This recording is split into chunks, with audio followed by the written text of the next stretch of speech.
Nanawagan sa PNP ang isang grupo na itigil muna ngayong election period ang Oplan Katok dahil sa pangambang magamit sa krimen.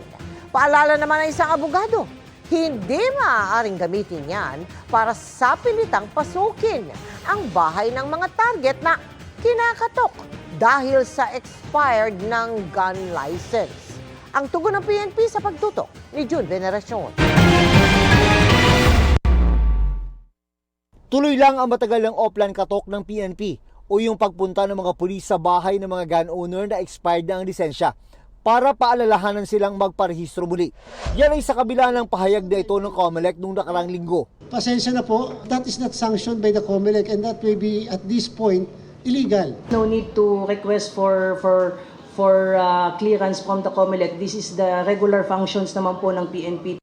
Paliwanag ng COMELEC chairman ngayong araw, Kasi po pag deputized agency ka, technically lahat dapat ng ginagawa nyo ay pwede mapakialman ng COMELEC. Sana lang ay kaagad na makipag-ugnayan sa amin ng PNP tungkol sa bagay na yan. We will not oppose, we will not stop, but we will just reassess. ang panawagan ng Volunteers Against Crime and Corruption sa PNP.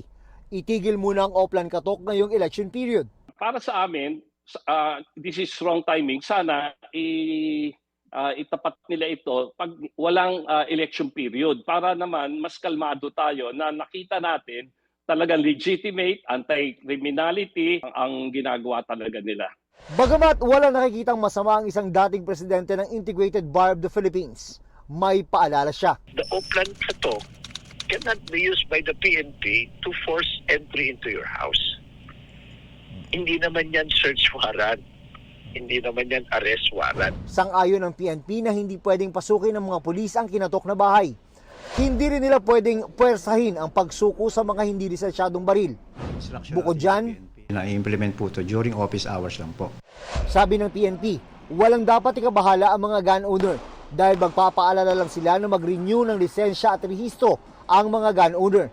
Gusto po natin linawin na ang Oplan Revitalized Katok ay iba po sa Oplan Tokhang.